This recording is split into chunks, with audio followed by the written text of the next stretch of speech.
오늘 말씀 한 절 읽겠습니다. 마태복음 5장 7절 말씀입니다. 마태복음 5장 7절 말씀 한 절 다 함께 읽겠습니다. 긍휼히 여기는 자는 복이 있나니 그들이 긍휼히 여김을 받을 것이미요. 아멘. 드디어 이 팔복의 절반이 지났습니다. 반절이 지나서 드디어 다섯 번째 복, 예수님께서 말씀하신 이 팔복은 점진적으로 더 깊이 있는 또 말씀이기도 합니다. 물론 우리가 살아가면서 다시 또 심령이 늘 가난해야 되고 늘 애통해야 되고 더 깊은 차원의 오념을 훈련하기도 하고 더 하나님의 의가 내 삶 속에서 드러나기도 하고 하지만 이 더 높은 차원의 훈련들이 이제 뒤에 남아 있습니다. 오늘은 그 다섯 번째 긍휼히 여기는 자. 긍휼.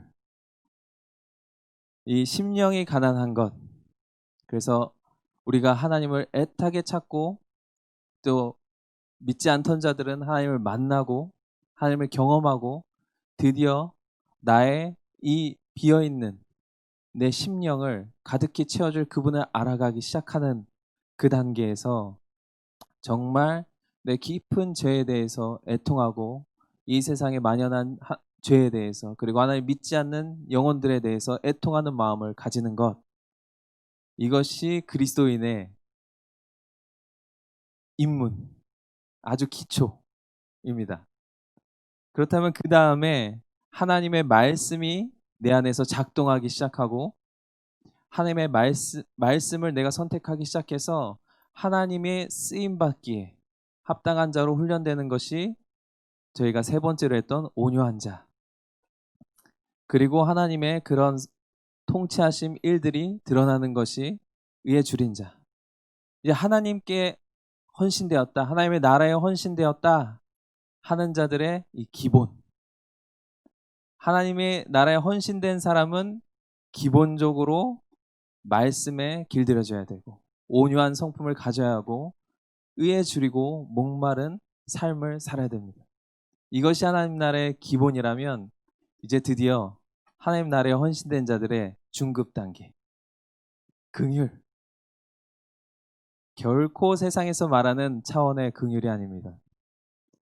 그냥 그저 긍휼이 여김을 받을 만한 어떤 사람들, 어떤 대상, 가난하고 억눌려 있고 누가 봐도 불쌍히 여길 만한 그런 사람들을 불쌍히 여기는 것은 우리 예수님께서 말씀하신 차원의 긍휼이 아니에요. 그거는 어느 종교에 가도 있고 심지어 하나님의 형상을 기본적으로 가지고 있는 모든 사람들은 그 안에 아주 작은 형태의 긍휼이라도 긍휼한 마음이 있어요. 그리고 불쌍한 사람들, 낙심된 사람들, 이런 마땅히 불쌍하게 여김을 받을 만한 그런 사람들을 봤을 때에는 그 마음이 당연히 동하는 게 당연해요. 그래서 우리 OK 사역을 나가면 사역의 형태로는 그런 사역을 하는 여러 단체가 있고 타 종교 단체도 많이 있습니다. 그런데 하나님께서 우리에게 말씀하시는 긍휼은 그 정도 수준의 긍휼이 아니에요. 그런 차원, 그런 레벨, 그냥 불쌍히 여길 자를 불쌍히 여기는 것 수준의 긍휼이 아닙니다. 더 높은 차원. 그럼 하나님께서 말씀하시는 이 긍휼은 무엇인가? 얼마나 놀라운 것인가? 이 말씀 한번 보기 원합니다. 우리 에스겔 16장 3절에서 6절.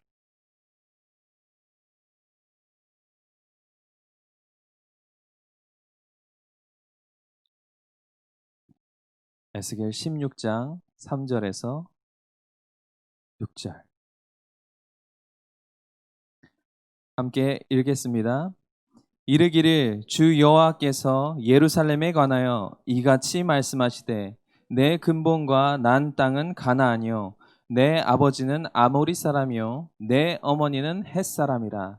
내가 난 것을 말하건대 내가 나을 때에 내 배꼽줄을 자르지 아니하였고 너를 물로 씻어 정결하게 하지 아니하였고 내게 소금을 뿌리지 아니하였고 너를 강보로 싸지도 아니하였나니 아무도 너를 돌보아 이 중에 한 가지라도 내게 행하여 너를 불쌍히 여긴 자가 없었으므로 내가 나던 날에 내 몸이 천하게 여겨져 내가 들에 버려졌느니라. 내가 내 곁으로 지나갈 때에 내가 피투성이가 되어 발짓하는 것을 보고 내게 이르기를 너는 피투성이라도 살아있으라. 다시 이르기를 너는 피투성이라도 살아있으라 하고. 이 구약 히브리어에서 긍휼을 말하는 단어가 여러 가지 있습니다. 그 중에 헤세드라는 단어도 있고, 이것은 하나님의 거의 모든 선하심을 가리키는 말이고, 정확하게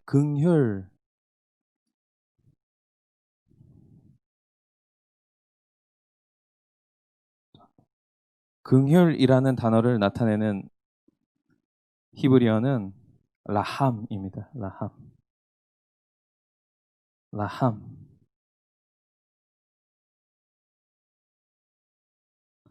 긍휼. 그런데 이 라함의 또 다른 뜻이 있어요. 무엇이냐? 여성의 자궁. 이것은 어떠한 긍휼을 나타내느냐? 우리 뱃속에 아이가 있을 때 그 아이에게 흘러가는 부모의 자연스러운 그 사랑, 한없는 사랑. 이 아이가 뱃속에서 무엇을 하기 때문에 우리가 사랑하는 것이 아니고, 아이가 어떠한 결과, 조건을 우리에게 제시해서 그 조건을 달성했기 때문에 우리가 사랑하는 것이 아니라, 그냥 부모가 뱃속에 있는 아이한테 한없이 부어주는 그 사랑의 형태가 바로 하나님의 긍휼이다 라는 거예요. 그렇기 때문에 이 긍휼은 세상에서 말하는 정도의 긍휼이 아니라, 오늘 이 에스겔서 16장에 보면 어느 정도의 수준의 긍휼이냐? 먼저는 3절에 내 근본과 난 땅은 가나안이다. 내 아버지는 아모리 사람이고 내 어머니는 헷 사람이다. 이 가나안 족속에서 너희가 태어났다라고 말하고 있어요. 이것은 우리가 아직 하나님을 알지 못했을 그때 당시의 상황을 얘기합니다. 너희가 아직 하나님도 모르고 예수 그리스도를 주로 알지도 못하고 복음을 듣지도 못했을 그때에 내가 너를 보았는데, 그때의 모습, 너희의 모습이 마치 어떤 모습 같았냐? 태어나자마자 탯줄도 누가 끊어주지도 않고, 이 피도 누가 닦아주지도 않고, 우리를 정결하게 해주지도 않고, 그냥 세상에서 바로 거절당한 그런 아이처럼 너희가 버려져 있었다. 내가 보기에는 나를 만나기 전에 너희의 모습이 바로 이 모습이었다. 그 아이를 향해서 내가 긍휼한 마음이 올라왔다. 하나님께서 우리를 만나주시고 우리를 택해주시고 우리에게 예수 그리스도의 복음이 전해지고 우리가 하나님 나라에 헌신되기까지 하나님이 우리를 어떠한 마음으로 우리를 사랑하셨느냐? 그 아이를 불쌍하게 여기는 마음. 내 배가 불러서 난 이 아이에게 자연스럽게 모든 사랑이 흘러가는 그 마음. 이것을 하나님께서 애타게 표현하시는 구절이 바로 에스겔서 16장입니다. 내가 너희를 사랑한 것이 그저 사랑한 것이 아니라 이런 간절함으로 사랑했다. 이런 뜨거운 마음으로 내가 너희를 사랑하고 내가 너희를 불쌍히 여겼다. 마치 세상에서 전혀 필요 없는 거절당한 그런 사람, 같이 버려져 있는 너를 내가 택했다. 그래서 6절에 이 세상에서 너가 제발 사람한다오 하는 하나님의 간절한 마음을 반복해서 표현하는 거예요. 이러한 사랑을 내가 너에게 보여줬다. 이러한 사랑으로 내가 너를 지금까지 이끌었다. 그리고 이 16장에 보면 하나님께서는 이 아이를 그냥 데려다가 살려놓은 것이 아니라 어떻게까지 했느냐? 왕의 아내로 길렀습니다. 그래서 왕후로 길렀는데 왕의 아내, 거룩한 예수 그리스도의 신부가 될 자녀로 길렀는데, 그런데 이 자녀가 크고 나서 하나님을 떠나게 됩니다. 그런 아픔을 고백하고 있는 게 이 에스겔서예요.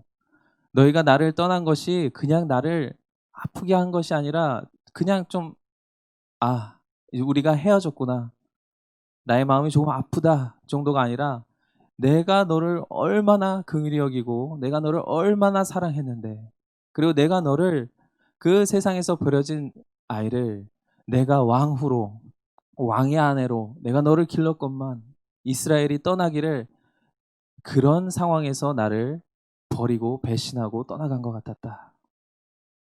그리고 우리 구약에 또 다른 선지자가 있습니다. 긍휼의 선지자. 누군지 아세요? 호세아 선지자. 하나님께서 이스라엘을 향한 긍휼을 표현했는데, 이 호세아 선지자를 불러서 이 음란한 여인을 아내로 맞이하라 라고 합니다. 하나님의 명령에 따라 이 호세아 선지자가 이 음란한 여인을 아내로 맞아요. 이 이스라엘을 표현한 거예요. 그렇지만 여기에 있는 모든 자, 우리 저를 포함한 모든 한 사람 한 사람을 대신해서 예수 호세아를 통해서 하나님께서 표현하신 것입니다. 우리를 불렀지만 우리의 삶의 형태가 마치 그렇지 못했을 때, 하나님의 뜻대로 우리가 살아가고 있지 못했을 그때의 모습을 하나님께서는 이 호세아 선지자를 통해서 보여주신 것이죠. 그래서 그 아내로 맞아라. 그래서 아내로 맞이해서 잘 살고 또 아이도 낳고 했지만 또 이 아내는 남편을 떠나갑니다. 그럼에도 불구하고 하나님께서는 다시 그 아내를 찾아가서 데려와라. 근데 그 아내가 어디에 있었느냐? 노예 시장에서 이제 곧 팔리게 되었어요. 그 여인이 나가서 잘 된 것이 아니라 그러한 생활을 하다가 노예 시장에서 이제 곧 팔릴 처지에 놓여 있습니다. 그때 하나님께서 호세아 선지자에게 그 여인을 내가 다시 사와라, 데려와라. 그런데 값을 주고 그 여인을 데려오라 하십니다. 호세아 3장에 보면 그 값을 이렇게 하나님이 말씀하고 계세요. 오늘따라 이게 자꾸 3장에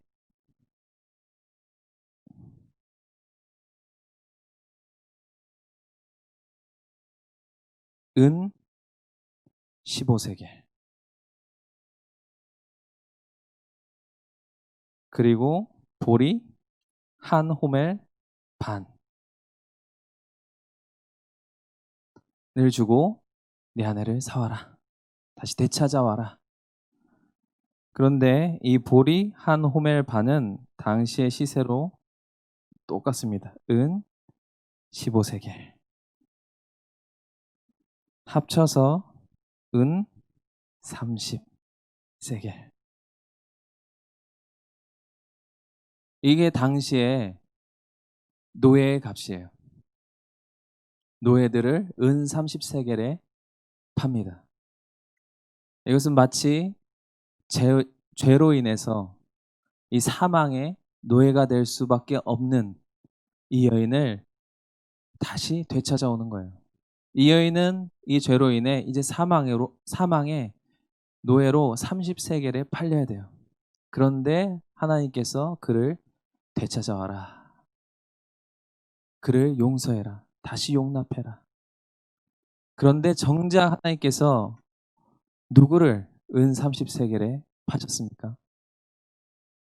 그의 아들 예수님을 가룟 유다를 통해서 은 30세겔에 넘겨주게 하십니다. 이 마땅히 벌을 받아야 할 죄인은 하나님께서 되찾아오시고 의로우시고 죄가 없으시고 흠이 없으신 당신의 아들을 이 땅에 보내셔서 은 30세겔에 팔리게 하시고 죄를 감당하게 하시고 대신 사망하게 하십니다. 이것이 하나님의 긍휼한 마음이에요. 이 정도의 하나님의 마음이 긍휼의 마음입니다. 그래서 긍휼의 정의는 무엇이냐? 우리 홍 목사님께서 자주 얘기하셨던 것처럼 말씀하셨던 것처럼 마땅히 받아야 할 것을 받지 않게 해주는 것. 이것이 긍휼입니다. 그러니까 죄인으로서 마땅히 사망, 선고를 받아야 하고 그의 형벌을 받아야 하지만 그것을 면제해 주는 것. 누가 대신 그 죄를 짊어집니까? 공의 안에서 예수 그리스도가 그것을 짊어집니다.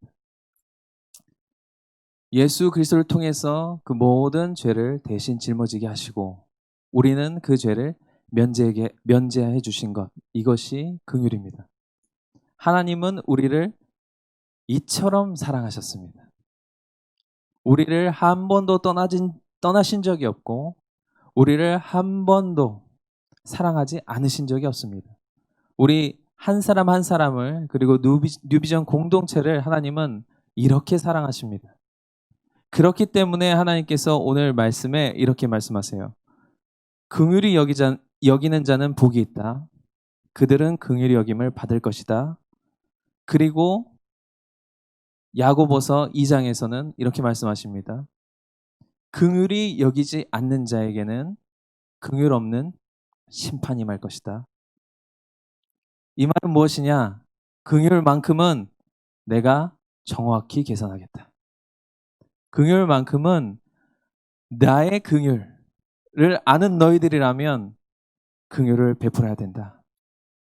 나의 긍휼을 참으로 경험한 너희들이라면 긍휼의 열매를 맺을 수밖에 없다. 이 호세아서 10장 말씀 한 절 더 보겠습니다.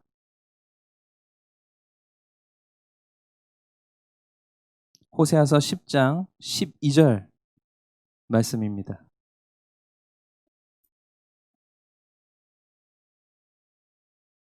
호세아 10장 12절 읽겠습니다. 너희가 자기를 위하여 공의를 심고 인애를 거두라. 너희 묵은 땅을 기경하라. 지금이 곧 여호와를 찾을 때니 마침내 여호와께서 오사 공의를 비처럼 너희에게 내리시리라. 아멘. 너희가 심을 때에는 공의를 심어라. 그런데 거둘 때에는 묵은 땅을 기경해서 공의로 묵은 땅을 기경해서 그 공의의 씨앗을 심고 거둘 때에는 무엇을 거둬야 되느냐? 긍휼을 거두어라. 이것이 반대로 되면 굉장히 곤란합니다. 긍휼을 심고 공의를 거둔다 라고 하면 굉장히 곤란해집니다. 공의를 심고 긍휼을 거두라. 이 말은 무엇이냐면 의로움, 예수 그리스도의 복음이 우리 안에 깊이 심겨지고 말씀의 기준들이 우리 안에 새겨지되 그때 너희가 어떠한 열매를 맺느냐? 공의의 열매를 맺는 것이 아니라 긍휼의 열매를 맺는다. 그러기 때문에 예수님께서 책망하신 거예요. 마태복음의 9장에 이렇게 말합니다. 바리새인들을 향해서 너희가 제사를 원하지 않고 내가 긍휼을 원한다는 말이 무엇인지 모른다. 그 말을 좀 깊이 깨달아야 한다. 바리새인들에게. 너희가 만약에 하나님의 말씀을 너희 안에 심었다면, 너희가 말씀을 연구하고 말씀을 그렇게 잘 알고 하는데 그 말씀을 너희 안에 심어서 그 공의를 너희 안에 심었다면 지금 나오는 너희 열매는 긍휼이어야 할 텐데 긍휼이 아니고 너희는 정죄한다. 다시 공의의 열매를 맺었다. 그렇다면 너희 안에 심어진 건 이 하나님의 공의, 하나님의 의로우심, 하나님의 용서하심, 이런 것이 아니라 너희 안에는 죄를 심었기 때문에 공의의 열매가 맺혀진다. 하나님의 의로우심이 심겨진 자는 그 땅이 기경되면 반드시 긍휼의 열매를 맺게 되어 있습니다. 하나님의 말씀의 기준은 날카로워서 죄와 선을, 의와 악을 구분합니다. 그렇지만 하나님은 반드시 긍휼을 베푸십니다. 이 하나님의 공의 없이 긍휼만 있어도 안 되고 긍휼 없이 공의만 있어도 안 됩니다. 이게 굉장히 어려워요. 그런데 쉽게 설명하면 하나님께서는 죄를 죄라 하십니다. 그리고 선을 선하다 하시고 명확한 성경적 기준에 의해서 선과 악을 구분하십니다.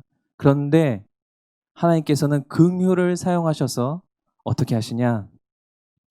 죄인으로부터 죄를 잘라냅니다. 더 이상 그가 죄인으로 남아있지 않게 은혜를 베풉니다. 죄인에게서 죄를 잘라내는 것. 그래서 그 죄는 공의로 처리하되 그 사람은 의인으로서 살아갈 신분을 바꿔주는 것. 이것이 하나님의 긍휼입니다. 그래서 공의만 있으면 어떤 일이 벌어지는가? 우리가 관계 안에서 공의만 우리가 적용하면 어떤 일이 벌어지냐면 뉴비전 교회에 올 사람이 한 명도 없습니다. 저도 여기 오다가 사망합니다. 공의는 무엇이냐? 죄를 범하면 죄의 대가를 치르는 거예요. 눈이 죄를 범하면 눈을 뽑고, 예수님께서 말씀하셨죠. 너희 손이 범죄하거든 팔을 잘라라. 너희 발이 범죄하거든 발을 잘라라. 그런데 우리가 지금 오늘 예배의 자리에 걸어올 수 있었고, 지금 저와 여러분들이 서로 마주 볼 수 있고, 이 소리가 들리는 것으로 봐서 아무도 하나님의 공의의 심판을 받지 않았습니다. 확실합니다. 하나님께서는 여러분들에게, 우리 모두에게 긍휼을 베푸셨습니다. 하나님께서 이 죄라 하시는 건 이 죄를 우리로부터 잘라내기 원하심이에요. 우리가 죄악으로 물들지 않도록 이 죄를, 그것은 죄다 라고 해서 그것을 잘라내서 우리를 의롭게 살게 하시는 길을 열어주는 겁니다. 우리가 죄인이 아니라 의인으로서 살아갈 수 있는 그 신분을 바꿔주는 역할이에요. 이것이 긍휼을 베푸는 것입니다. 그래서 긍휼은 그냥 참아주는 건 아니에요. 그냥 다 봐주고, 우리 가정에서 자녀들에게 한없이 긍휼을 베푼다, 긍휼만 있으면 감당할 수 없는 아이가 성장합니다. 모든 기준을 파괴해버리고 모든 주변 사람을 힘들게 할 수 있는 아이가 성장해요. 옳은 것은 옳다, 그른 것은 그르다, 바른 기준, 성경적 기준, 말씀의 기준을 제시할 수 있어야 돼요. 그러나 그 아이를 정죄해서는 안 돼요. 그 아이가 죄인으로 남아있으면 안 됩니다. 항상 긍휼로 마무리해야 됩니다. 심는 것은 공의로 심되 거두는 것은 공의로 거둬야 됩니다. 이 관계 안에서 공의로 시작해서 공의로 마무리하면 어떤 일이 벌어지느냐? 홍 목사님께서 이렇게 말씀하셨습니다. 간단하게. 사망이 온다. 깨어집니다. 공의로 시작해서 공의로 끝나면 깨어져요. 우리 소그룹 모임 하죠. 셀 모임. 우리 셀장님들이 예를 들어서 공의로 시작해서 형제님, 자매님 묵상하셔야 됩니다. 말씀 읽어야 됩니다. 모든 격려와 긍휼의 마음 없이 순수하게 공의로 이것은 잘못된 겁니다. 잘한 겁니다. 라고 하면 끝까지 이것으로 마무리되면 어떻게 되는가? 깨어집니다. 연합하지 못하고 하나 되지 못해요. 만약에 그곳에서 살아남은 사람이 있더라도 그 공의의 심판 앞에 항상 두려울 수밖에 없습니다. 두려우면 어떤 사람이 되느냐? 뭐든지 완벽해야 되고 세상에서 말하는 기준을 뭐든지 충족해야 될 것 같고 세상에서 쫓기고 이것을 못하면 스트레스를 너무 받아서 지쳐서 점점 떨어져 나가고 이런 사람으로 점점 바뀌어가요. 긍휼을 얻지 못하고 용납을 받지 못하면. 그런데 긍휼과 용납과 위로와 격려, 긍휼은 이 모든 것을 포함하는 것입니다. 용서, 용납, 위로, 격려, 세워줌, 이것을 모든 것을 다 포함한 게 긍휼이에요. 그냥 눈 감아준다, 그냥 불쌍히 여기는 마음 가지고 있는 것이 아니라 적극적인 형태입니다. 그래서 우리가 이 NCMN의 DNA 중에 이런 게 있죠. 축제, 가족 공동체도 있지만 뭐가 있냐? 성장, 배가, 이 DNA가 있습니다. 우리 뉴비전 공동체에 이 성장과 배가의 DNA가 있어요. 그런데 혹시 하나님께서 저를 리더로 불렀는데, 우리가 각 사람을 리더로 불렀는데, 우리가 리더로 있는 그 자리에 성장이 없다. 그 사람들이 성장하지 않는다. 혹은 우리의 모임이 배가의 열매를 맺지 못한다. 점점 여기가 사망의 음침한 골짜기가 되어가고 있다. 사람들이 에너지를 잃고 힘을 잃고 죽어가고 있다. 그러면 무엇이 없다? 이 긍휼이 부족하다. 이 성장과 배가를 이루는 키워드는 긍휼입니다. 성장과 배가를 이루는 키워드. 우리가 어떤 죄인을 용서로서 죄에서 분리해서 의인으로 신분을 바꿔줍니다. 그런 것처럼 우리가 긍휼한 마음이 있으면 사람들이 성장하고 배가하게 되는데, 어떠한 원리냐? 어떠한 것을 지속적으로 실패하는 사람이 있다고 이제 가정합시다. 지속적으로 실패하는 사람이 있어요. 근데 이 사람을 그냥 공의의 눈으로 바라보면 실패자예요. 그런데 하나님은 그 실패와 그 사람이 같이 묶여서 이 사람이 실패자로 남아있길 원하지 않으세요. 그래서 이 실패를 이 사람에게서 분리해서 떼어내서 이 사람을 앞으로 성공할 수 있는, 다시 기회를 가질 수 있는 그 사람으로 하나님 만들고 싶어 하십니다. 우리의 삶에서도 하나님은 항상 그러세요. 우리가 무엇을 실패했다고 해서 실패자로 끝나면 이것은 공의로 우리의 삶이 끝나는 거예요.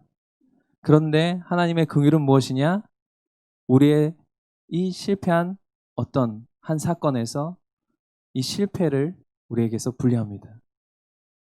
그리고 우리에게 다시 기회를 주고 격려하고 세워주고 이 긍휼한 마음을 우리에게 하나님께서 부어줍니다. 그때 우리는 다시 한번 우리가 설 수 있고 새로운 기회를 얻고 다시 한번 하나님의 일을 성취할 수 있는 사람으로 거듭나게 돼요. 이렇게 한 사람을 세워주는 것, 격려해주는 것, 위로해주는 것, 다시 살 수 있는 힘을 북돋아 주는 것, 이것이 긍휼의 적극적인 행동입니다. 이것이 있어야만 공동체는 성장하고 배가합니다. 공의를 반드시 적용할 줄 아는 사람이 돼 긍휼로 마무리해야 합니다. 그래야만 긍휼이 넘치는 공동체는 성장하고 배가합니다. 우리 기독교 문명 개혁 운동에 물이 바다 덮음 같이 여호와의 영광을 인정하는 것이 온 땅에 가득하겠다. 그렇다면 우리가 얼마나 성장하고 배가하고 차고 넘쳐서 뻗어나가야 되는데, 이 차고 넘쳐서 뻗어나가는 그 힘은 어디에서 나오는가? 긍휼에서 나온다. 이 긍휼은 하나님의 사랑의 가장 적극적인 표현의 형태예요. 그렇기 때문에 우리가 누군가를 사랑한다, 하나님으로부터 부어지는 우리 오늘도 이 아가페의 사랑을 우리가 실천한다라고 할 때 가장 적극적인 형태는 바로 긍휼입니다. 긍휼이 있는 곳에는 자유함이 있고 성장이 있고 배가의 열매가 맺어요.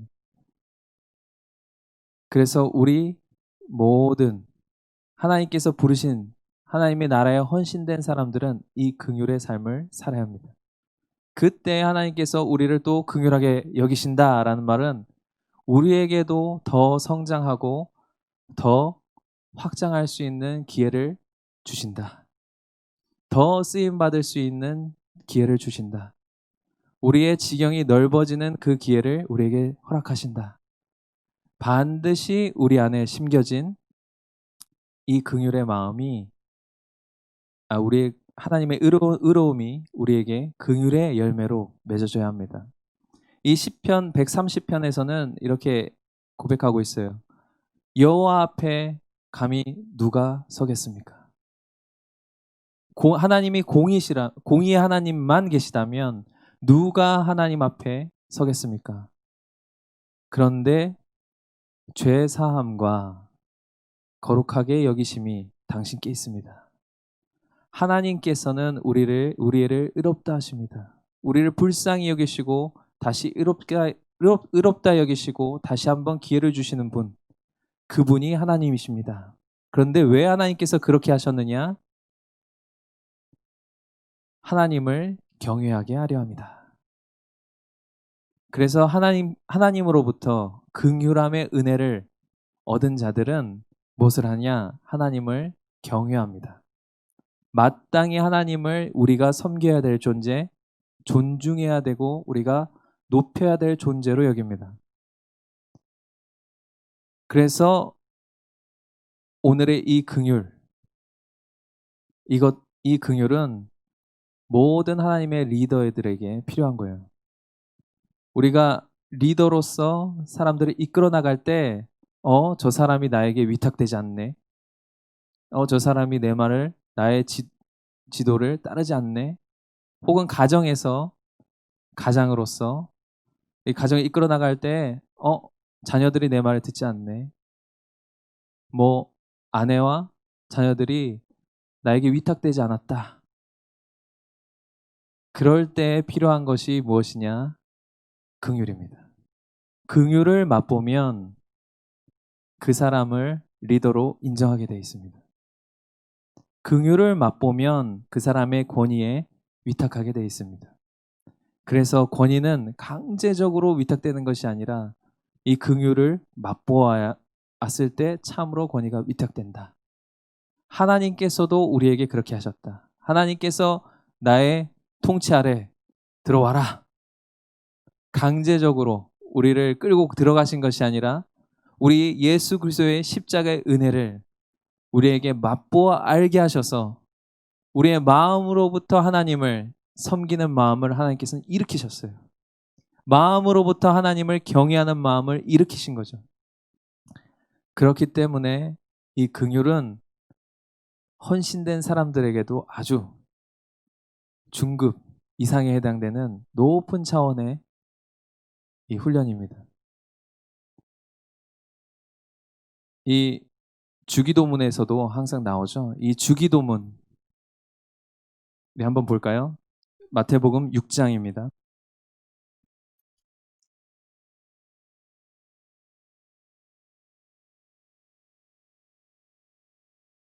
마태복음 6장 9절에서 13절입니다.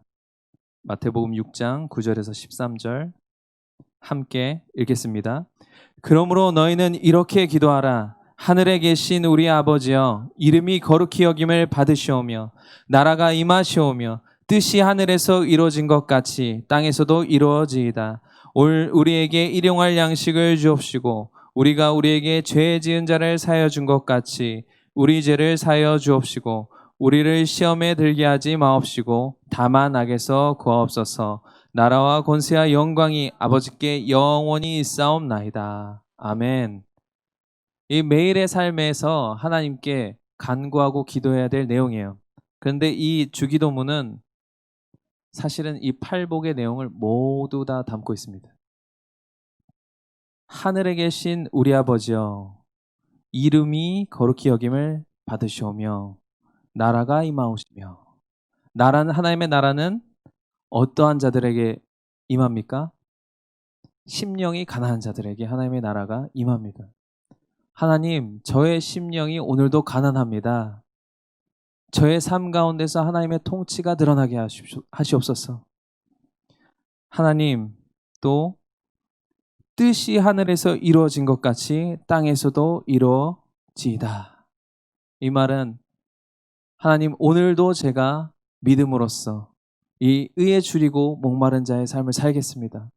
당신의 말씀이 제 안에 임해서 제가 온유함으로 당신의 말씀을 받을진대 이 믿음으로 사는 의로운 삶이 제 삶 가운데 이루어지게 하시옵소서 하는 기도죠. 그리고 나서 또 12절에 우리가 우리에게 죄 지은 자를 사하여 준 것 같이 우리 죄를 사하여 주시옵고, 이 말씀이 오늘 본문, 우리가 저 사람들을, 하나님께서 맡겨주신 저 사람들을 긍휼히 여기겠습니다. 당신께서도 저를 긍휼히 여겨주시옵소서. 이 팔복 안에는, 이 주기도문 안에는 이 팔복의 메시지들이 그대로 녹아져 있습니다. 이것은 매일의 삶에서, 어느 한 시즌이나 어느 한 시점이 아니라 매일의 삶에서 우리가 녹여내야 되는 거예요. 항상 우리는 심령이 가난해야 되고, 항상 우리는 이 죄에 대해서 경계하는 마음, 애통하는 마음, 하나님의 마음, 세상을 향한 하나님의 이 들끓는 마음을 알아서 우리가 하나님 앞에 애통하며 기도하는 마음으로 나아가야 돼요. 하나님의 말씀이 이 안에 심겨져서 그런 온유함을 우리가 취해야 되고, 또 그 말씀대로 하나님의 뜻대로 뜻이 내 삶 가운데서 이루어지는 것, 그 삶, 의로운 삶, 이 믿음으로 사는 삶이 사라져야 되고, 마땅히 그러기 위해서 우리가 사람들을 용납하고 용서하고 긍휼히 여겨야 된다. 이것이 하나님께서 우리에게 말씀하신 것입니다. 왜 우리는 매일의 삶에서 이 긍휼을 적용해야 됩니까? 마지막으로 한 절 찾아보겠습니다. 예레미야 애가 3장 21절에서 25절 말씀. 예레미야 애가 3장 21절에서 25절 말씀.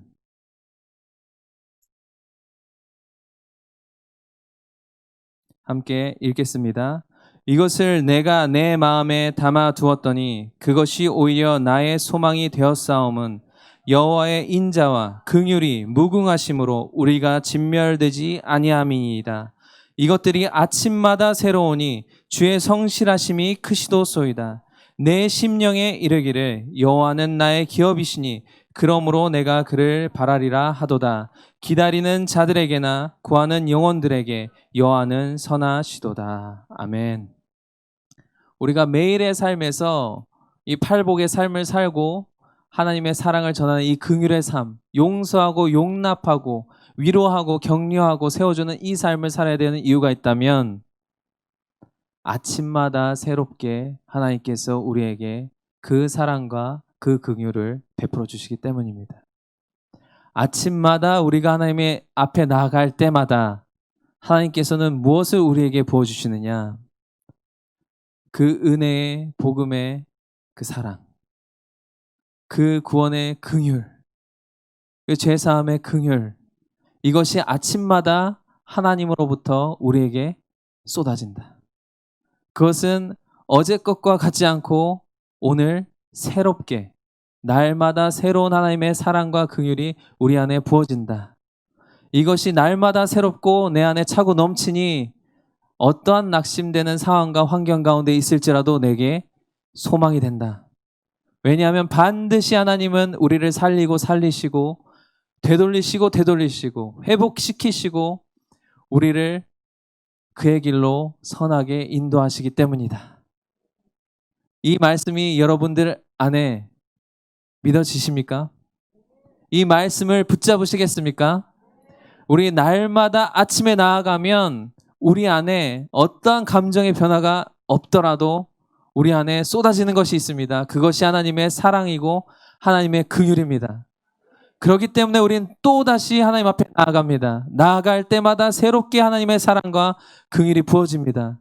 그래서 내 삶을 통해서, 우리의 삶을 통해서 우리의 뉴비전 공동체를 통해서 그 긍휼이 흘러갈 것입니다.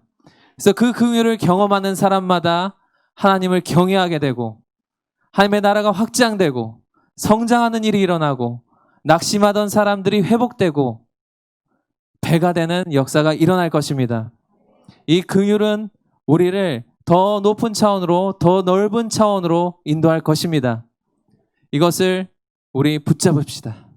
오직 하나님의 긍휼, 위로부터 오는 긍휼, 그 사람의 신분을 변화시켜주는 긍휼, 이것을 우리 취하시기 바랍니다.